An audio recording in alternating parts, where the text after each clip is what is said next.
Luke Taylor here with your Whale Sports video update, and it's sunny outside. The Mariners are winning once again, and it's district baseball time in the Northwest Conference. That's why I've got one of my numerous baseball shirts on today. Let's start at the top with the district baseball scene. Anacortes, the Seahawks, enter the District 1 2A District Baseball Tournament as the number 2 seed out of the Northwest Conference. The Hawks finish at 9-4 in conference play, and they'll get Cedarcrest of all teams Saturday at 1 at the Anacortes Baseball Complex. We'll have that game for you right here on the AM dial, 1340 as always, or again online at 1340thewhale.com. But let's preview that matchup. Anacortes taking on the Red Wolves. What haven't they done this year against Cedarcrest? They beat the Cedarcrest Red Wolves in the football district crossover and lost to them twice in the basketball district season. So now it's the rubber match for Anacortes and Cedarcrest. It's not a winner-take-all, but I'm sure that both the players on both sides of that contest are getting sick and tired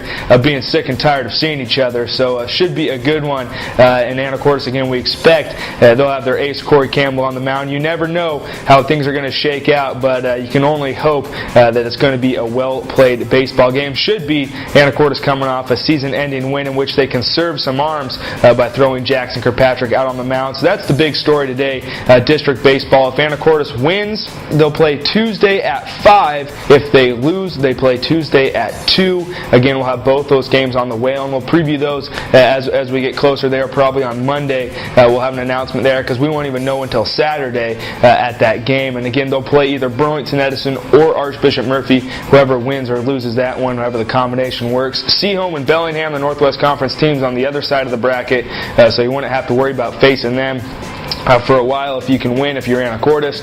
You know how that all shakes down, guys. There's 8 teams, and they can go each way in the bracket. It's double elimination, so it's not the end of the world if you lose, but certainly it's always easier to go to state if you win. And I mentioned only 3 teams are going to go to the state tournament this year, so either you got to win your first 2 or you got to win your last game to go to state this year. Again, Anacortes baseball against Cedarcrest Saturday at 1 right here on the Whale.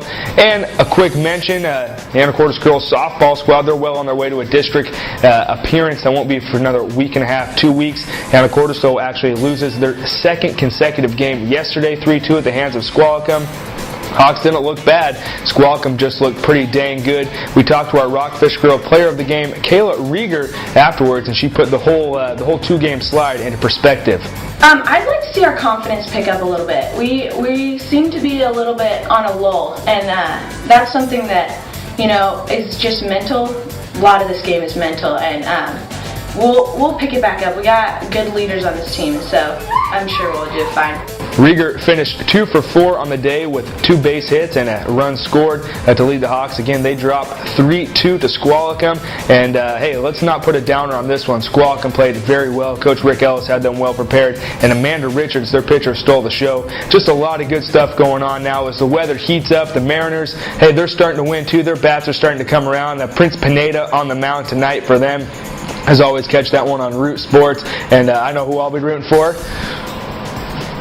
Those guys, and Pineda's on my fantasy team. So, hey, go Pineda, go M's, go Hawks, go everybody. Again, as the weather is heating up, so is the action out on the field. We'll have you covered here at the Whale for updated brackets and for updated tournament info and all that jazz as far as it relates to our broadcast. Make sure you check the Whale website, 1340thewhale.com. I'll be back tomorrow with a few more tidbits, and then we'll head into the weekend, and it's going to be a good time. So, until then and until next time, with your Whale Sports video update, I'm Luke Taylor.